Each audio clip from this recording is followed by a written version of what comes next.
Hi, everybody. Welcome to Mailin' It, the official podcast of the United States Postal Service. I'm Carla Kirby. And I'm Jeff Marino. For National Consumer Protection Week, which runs from March 1 through March 7, we're tackling a topic that unfortunately deals with the darker side of technology that everybody's talking about. Fraudsters are now using artificial intelligence to scam people. It's not so much that the scams themselves are different, it's that AI makes them easier for bad people to create and easier for victims to believe. They're doing it through AI-generated photos and even voice clones that can mimic a real person. That's right, Jeff. And the goal is the same as always, to steal people's money. The theme for this year's National Consumer Protection Week really says it all. The scam may be AI, but the loss is real. To help us understand this new frontier of fraud, we're joined by a special guest. Stephanie Glad is the United States Postal Inspection Services Program Manager for Mail Fraud. She's here to tell us how to spot these sophisticated scams and protect ourselves. Inspector Glad, welcome to Mailin' It. Thank you so much. It's an absolute pleasure to be here. So, Stephanie, before we get into our conversation about National Consumer Protection Week and artificial intelligence threats, it'd be great if you could tell us a little bit about yourself. You used to be an FBI analyst, right? I was. Actually, the inspection service is a second career for me. I've spent the first half of my career in national security. For 6 years, I was an intelligence officer at the Central Intelligence Agency. And at that point, I transitioned to supervisory intelligence analyst for the FBI, where I worked everything from counterterrorism to counterintelligence and cyber issues. In 2018, I transitioned to the United States Postal Inspection Service. Well, Stephanie, that's quite an impressive background. What was it about the Postal Inspection Service that piqued your interest? Thank you so much for that. I wanted to get more into an operational role within my job, and I decided to become an agent. So I started looking around at the different opportunities available to me. And my husband, who was a SOUSA at the Northern District of Illinois at the time, recommended I look into the Postal Inspection Service, at which time I said, I have no idea what that is. So you stumped me with one acronym, and normally I'm pretty astute. You said your husband was a SOUSA? Yes. He was a special U.S. attorney. Okay. Add that to our list of acronyms. I'm adding to the acronym list, yes, for sure. But when I started doing my research, I realized that the U.S. postal inspectors had an absolutely phenomenal reputation, not only with the U.S. Attorney's Office, but within federal law enforcement in general. And I decided it was definitely something that I wanted to do. I was drawn to the operational nature of the work that we do here and the autonomy that inspectors are given. I've been an inspector since 2018 and the Mail Fraud National Program Manager since last year. Like I said, we are absolutely an amazing, well-kept secret within federal law enforcement, and I found it to be a great organization with an important mission, a stellar history, and a great reputation. So how do those skills that you developed working in the intelligence community help you in your current role fighting mail fraud and protecting consumers? Sure. On its face, it doesn't seem like a natural transition, but I found that the core skills of things like intellectual curiosity and strong interpersonal skills are directly transferable. My experience with financial and international crimes definitely helped me have a natural pathway to my current role. And it wasn't until I joined the inspection service that I fully grasped the value of proactive consumer protection. The inspection service is a place where we can do both great work and good work. Solving major cases while helping people avoid victimization in the first place is incredibly fulfilling for me and important work. So this year's National Consumer Protection Week focuses specifically on AI and fraud. Why is this topic so critical right now? That is such a great question. Most consumers have heard about scams designed to steal their identity and ultimately steal their money. But now with the help of artificial intelligence, or AI, it's familiar scams that have become so much more realistic, using voice cloning, phishing emails, text messages, and fake offers that help make contact from scammers appear legitimate. AI has made it incredibly difficult for the average person to spot a scam. Scammers are using AI to make fraud feel personal, urgent, and real. From fake voices and images to long-term relationship building, AI scams are designed to gain trust and steal money or personal information. In the past, we would tell people, look for grammatical errors or awkward phrasing. But now with generative AI, they can create flawless and even convincing text messages and emails.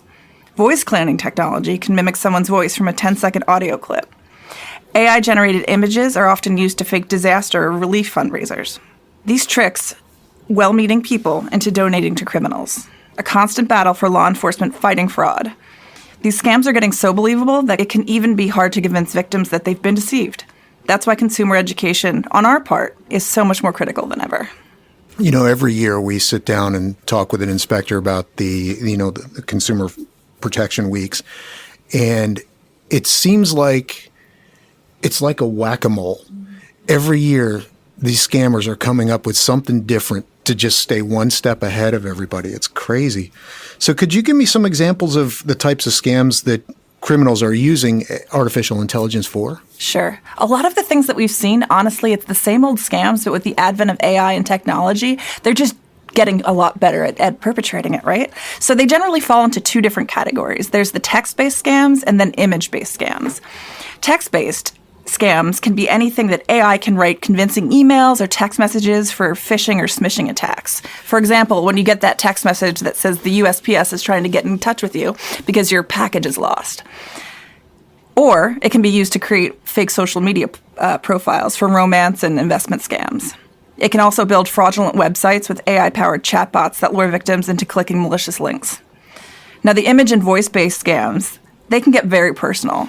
All of us have so much information about ourselves online that it's really easy to gather information and really for the bad actors to create bespoke scams specifically for you. The criminals use AI to create realistic images for fake IDs or social media profiles. And we're seeing a lot of AI-generated videos of celebrities promoting fake products. The most frightening thing is the use of voice clones in things like grandparent scams. So tell us more about the grandparent scam. That sounds really bad, and I want to say there was a movie that was based on a grandparent scam. Yeah, it's really awful. These criminals use snippets of a loved one, oftentimes your grandchild's voice, that they've gotten from social media. All it takes is about 10 seconds of that. They'll create a frantic phone call claiming that they're in trouble and that they need money immediately. These deceptions are designed to create panic and urgency, to impair a rational judgment. For example, your grandchild's been in an accident or they've been arrested in a foreign country. My grandmother, actually, a couple of years ago, got a call like this, and she was of enough sound mind to hang up the phone, but she immediately called me and she said, "Stephanie, are you okay? What's going on?" And I said, "Grandma, it's okay. What are you talking about?" She said, "I just got a call that said you were in a hospital because you were in a car accident and I needed to send money." I said, "Grandma, no, I'm just fine. I'm not on vacation. I'm not in another country." So even those of us who fight fraud for a living can be targeted for this sort of thing. It seems like the sophistication of the scams is getting bigger and more prevalent. But you said something earlier that it's the same old scams. So how are they using this sophistication? They're just going after the same people with the same asking for money all the time? Yeah, you know what? It's incredibly challenging, especially for law enforcement. But there's still some telltale signs that can help you be proactive and help yourself. So what are those red flags we should be looking for? Sure. So with regard to a digital footprint, so if somebody's contacting you that you've never met before in person especially, if they have a very little social media presence, so they might have a page on Instagram or Facebook, but it's not populated with a lot of followers, a lot of postings. If it's a brand new account with, like I said, very few friends or photos that don't look quite right. If it's something that makes you feel a little bit off, it probably is. If you get unusual requests, you get a request to move the conversation from a trusted platform, for example, a direct messenger or something like that, to an encrypted private platform. That might be something that you should be wary of. If you're asked to pay for something using gift cards, wire transfers, or cryptocurrencies, that's probably a scam. Legitimate businesses and government agencies will never ask for a payment this way.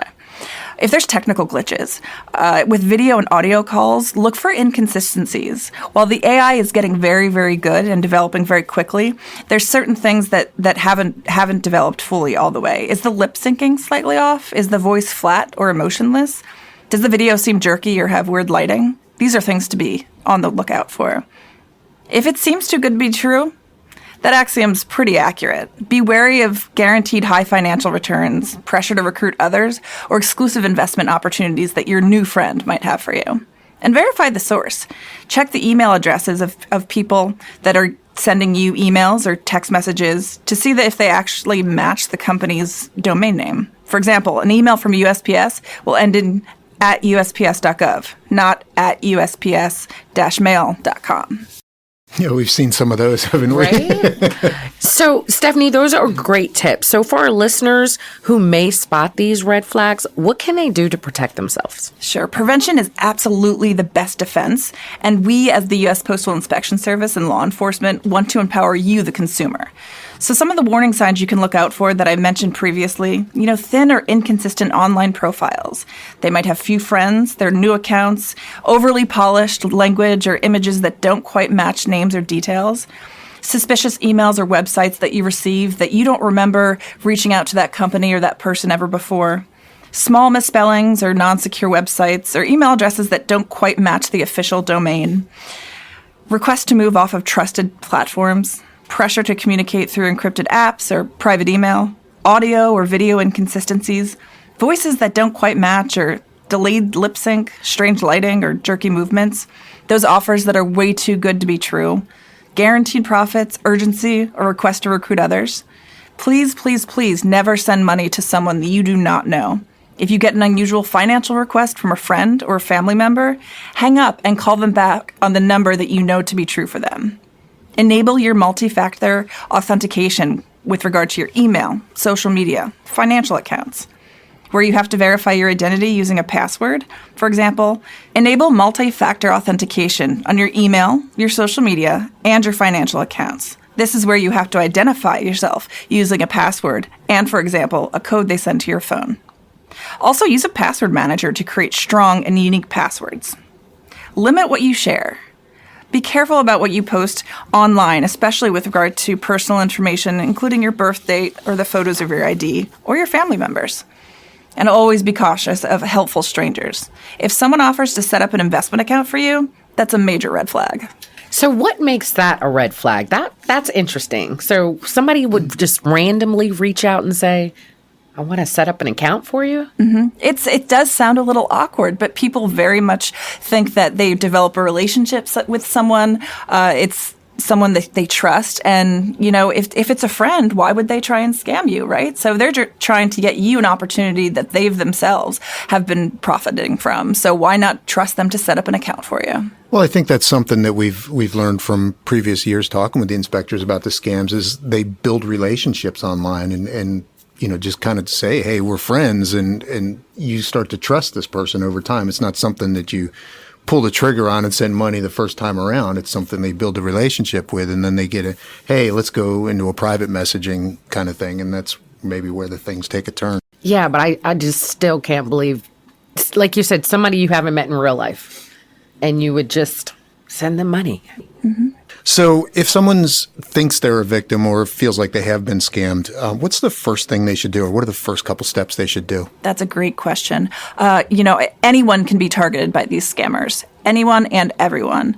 The first thing to do is to act quickly. If you feel like you've been the victim of a scam, don't let embarrassment or shame stop you from reporting this information. First, stop all communication with the scammer immediately. Preserve any messages or records that you might have.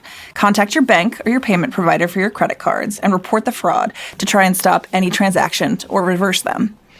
Report it to local law enforcement as well as the Postal Inspection Service. Now, you can call us at 1-877-876-2455 or go online at uspis.gov/report. Also, contact the FTC and the FBI's IC3, which is their Internet Crime Complaint Center, to report the account on the platform where it occurred. Change your passwords, enable multi-factor authentication, and place a fraud alert or a credit freeze if you shared sensitive data. Talk to your friends, family, or counselor. Being scammed can be an emotionally damaging experience. But remember, it's not your fault, and if you report it immediately, you can help both yourself and others from being victimized.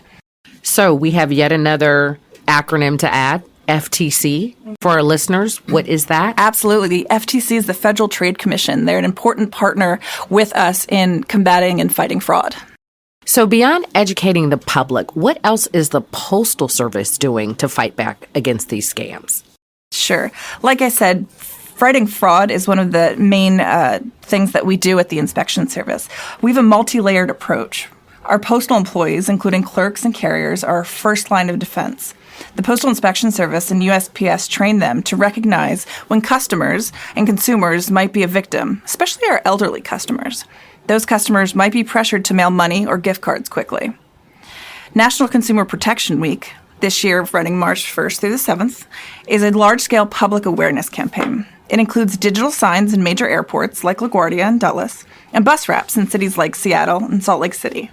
We have a dedicated webpage where you can seek more resources at uspis.gov/ncpw-2026 with more information. We also partner with organizations like the AARP and FTC to ensure vital information reaches our senior communities, because they're often prime targets for these fraudsters. Stephanie, you mentioned that our postal clerks are like a first line of defense. What type of training are we providing those postal clerks to help them identify somebody who may be targeted? Absolutely. We have 650,000 employees here at the U.S. Postal Service, and they are an incredible resource for us at the Inspection Service. We provide them with training with regard to the kinds of scams that are going on, the kinds of things that they should be wary of. They see their customers on a fairly regular basis, and they know when something just doesn't feel right. So we've often had our clerks report to us about somebody, especially a senior citizen, sending out something such as money orders or gift cards to people that they don't know, and they feel like they have to send it immediately and they have to send it regularly. And they talk to those customers about the situation that they're in, and oftentimes we have our clerks identifying scammers and working with the inspection service to stop that individual from losing their money, and it's a great resource for us to rely on. Again, our employees are incredibly empathetic and sympathetic with our consumers and our customers, and we appreciate their attention to the things that just might not seem right. They care a great deal about their customers, and it's incredibly helpful to us. I noticed, Stephanie, that you mentioned that you partner with organizations like AARP. Mm-hmm. Do you find that more seniors are targeted, or is this prevalent across all age groups? We find that every single community constituency is targeted. It really depends on what the scammer is looking for. Oftentimes they'll target our elderly and senior communities because they are more trusting. They have more savings because they've been working their entire lives. They have sometimes cognitive issues. But it really depends, because I've seen every level of socioeconomic person. I've seen every level of education targeted and scammed. And it really just, what is your vulnerability? That's what these scammers are looking for. So people who are mostly falling for the smishing or those text scams, they're not our seniors. They're not even people who are in my generation. They're those Gen Zers who have grown up with technology and grown up with phones, attached to their hips, and they're constantly pressing those the texts that they get. So they're the ones who are falling more so for those kinds of things. So really, it's across the board. Now, certainly there are groups that are targeted more because of certain issues, but everyone can be a target. Equal opportunity. Mm-hmm. When we were talking about ways that you can check or verify things, you were talking about the voice scamming and the video and the images and stuff.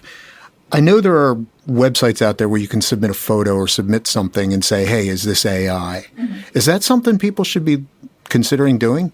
Absolutely. Trust but verify, right? If you're having a conversation, you receive a text message, you receive an email, and you're just not sure about it, you absolutely go online to check to see if you do a reverse Google search on something to see if it's a stock image.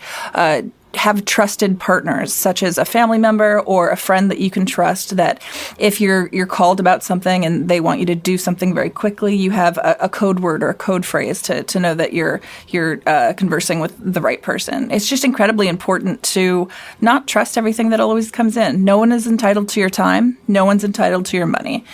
So never feel bad about having to check something. The Inspection Service partners with other agencies on this Consumer Fraud Week every year. Mm-hmm. How do we know if we're winning? That's a great question. We know we're winning when the amount of reported fraud goes down, even though we know that we're not getting 100% of victims reporting. We know we're winning when people are empowered with the ability to be proactive to prevent themselves from being scammed.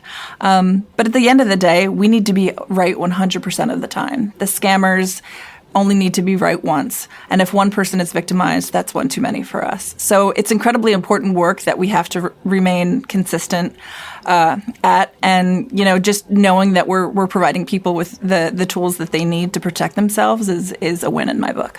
I was going to ask about the scale of these scams. Like, do we know how much money people are losing to these scams every year? The FTC collects that kind of information, and in 2024, the loss was in the billions. But again, we know that not to be accurate because we know people aren't reporting it 100% of the time. So it's the loss to U.S. consumers is absolutely astronomical. And some people are losing a lot. Some people are losing a lot less. Right. But it all adds up. That's how many people are falling victim to this every year. It's staggering. The numbers are staggering. I think, when we've had these talks previously, the billions of dollars. Mm-hmm. But one of the things that is always interesting or intriguing when we have these conversations is the wide net that the U.S. Postal Service Inspection Service covers. We talk about if it's specifically dealing with mail. So we're talking about AI, right? And we're talking about phone calls. Where does the inspection service come into play with those types of investigations? So coming into the inspection service, I realized that we have an incredibly deep bench and wide breadth of violations that we cover, over 200 federal statutes. We investigate criminally, right? So while on its face, a lot of the investigations that we look into don't necessarily seem to fall under our jurisdiction, I always like to say, if it touches the mail and everything touches the mail, we get to investigate it. So oftentimes you'll see a lot of these cyber-enabled crimes, right? So somebody is sending you a direct message on a social media platform, or somebody's sending you an email, or you'll get a phone call. But oftentimes they need to go back to using the mail to mail out their checks or the gift cards that they're asking for their victims or their targets to send them. So it always has a mail nexus, and it's just finding what that is to determine, how we can best investigate. Well, Stephanie, this has been quite informative and honestly a little scary about how much the technology has advanced from some of the scams that we've talked about over the last couple of years. Before we let you go, if there was one thing you'd want a listener to take away from this conversation, what would that be? I think it's absolutely never feel ashamed or embarrassed if you feel like you've been the victim of a crime. Always report it immediately. You can do so, again, at uspis.gov/report or call 877-876-2455. Listen, these fraudsters are professionals. They're experts at deception. Reporting it is the only way we can track these criminals and prevent them from victimizing others. Well, Stephanie, definitely some great information. Scary, but informative. Thanks for joining us today and talking about this. Appreciate it. Thank you so much.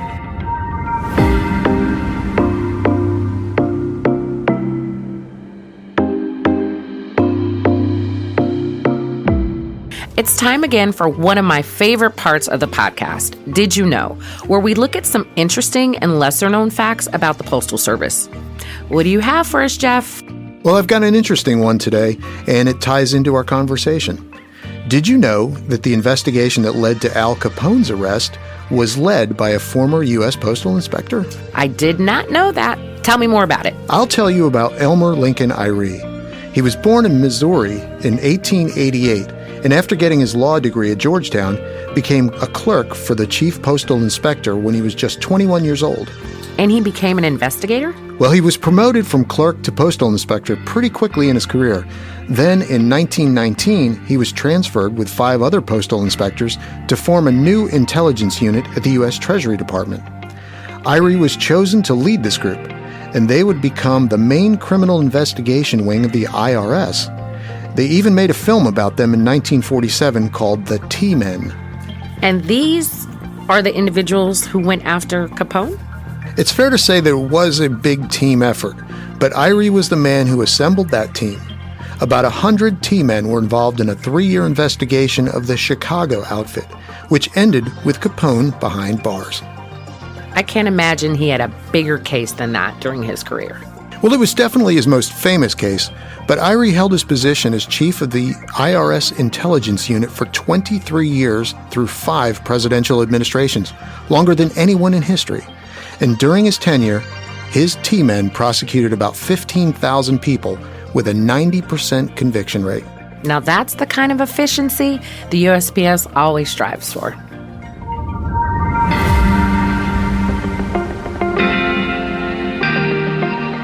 So, Jeff, as always, with the Consumer Protection Week, we always have a great guest that comes in and provides information for our listeners. I have to tell you, this AI, this voice scam, it's extremely scary.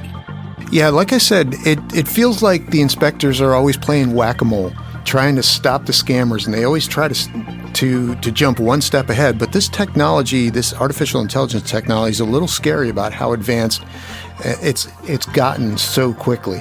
So wishing everybody the best. Protect yourselves. Change your passwords. Use strong passwords. Use MFA. Yeah. And trust but verify. That was a great lesson. Trust Indeed. but verify. Indeed. That's all for this episode of Mailin' It. Don't forget to subscribe to Mailin' It wherever you get your podcasts to make sure you don't miss the next episode. And follow along on Instagram at U.S. Postal Service, X at USPS, Facebook, and YouTube.com/@USPS.